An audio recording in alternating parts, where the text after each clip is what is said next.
we go. We've got Merritt Centennials head coach and GM Luke Pierce on the line with us. Luke, I understand that your team has made a move? Yeah, we just recently here acquired Blaine Bokenfohr from the Dawson Creek Rage. He's a 20-year-old forward, and we're pretty excited about him joining our club. Now, as a 20-year-old, what do you know about this player, and what do you like about him?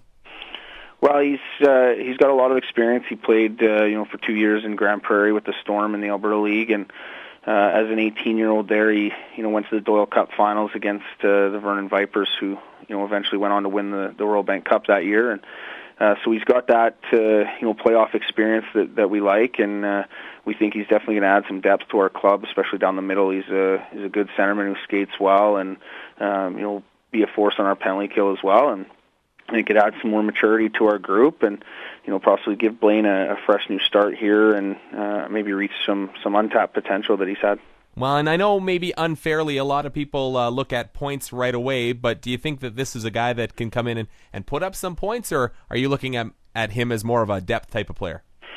Yeah, well, I think he has the potential to do that, and right now, he's going to come in as a depth guy for us until he gets comfortable with the systems and with our group, and we know that he had a good 18-year-old season on a very good team, and his 19-year-old year, he suffered a pretty significant injury that kept him out of the majority of the season, and just wasn't able to kind of find his rhythm again once he got back, and was thinking that a fresh start here with us hopefully can rejuvenate him a little bit. In Dawson Creek, they've got a very young team that he was kind of given the responsibility there as their captain to lead that group, and that's a difficult task, and we're hoping taking a little bit of the pressure off him here will help him to get back to his form. Now, as a player that had a letter in Dawson Creek, do you think that lends more towards, again, the type of character player that you're looking to add to the Centennials mix?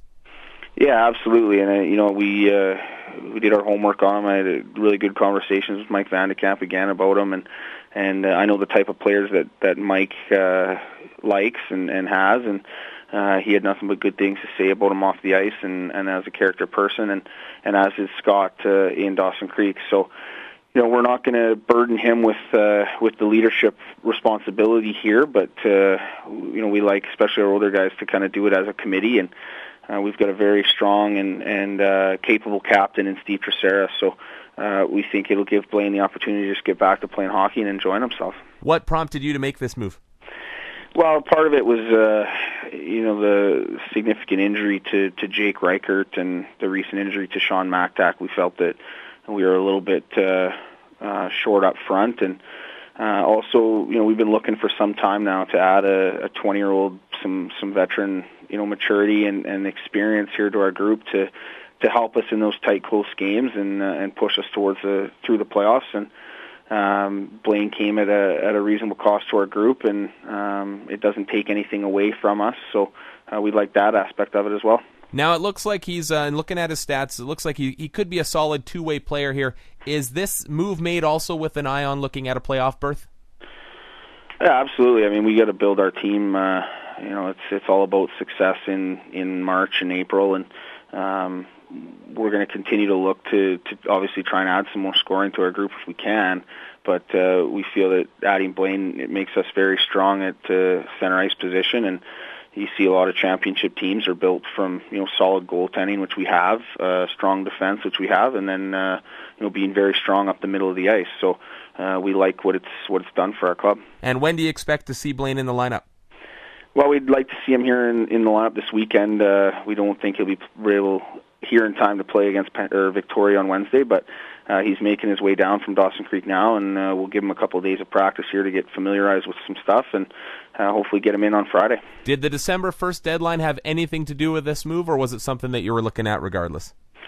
Well, yeah, obviously you want to make moves like this prior to the deadline so that you're not wasting a card after the deadline because they come so precious. And now we get this done, and we've still got some flexibility following the deadline to make any more acquisitions if we have to. Do you think leading up to that deadline that you still might be active? We'll see. I mean, it's fairly quiet around the league right now, and there's been some movements as far as goaltenders and things like that go, but nothing that really piques our interest. So we're not going to be sitting and waiting by the phone. We'll continue to keep our eye on what's going on, but I don't expect a whole lot to happen. Do you think that having a game on deadline day impacts anything at all, or not really? Well, it makes you're kind of forced to do your work prior to it, and we don't want to be, spending our day here on Wednesday focusing on the deadline. We want to get ready to play a very important game for our team. So it's kind of the reason why we went and did this 2 days prior to the deadline, and we'll obviously, like I said, continue to listen, but we want to have our focus on Wednesday to be the Victoria Grizzlies.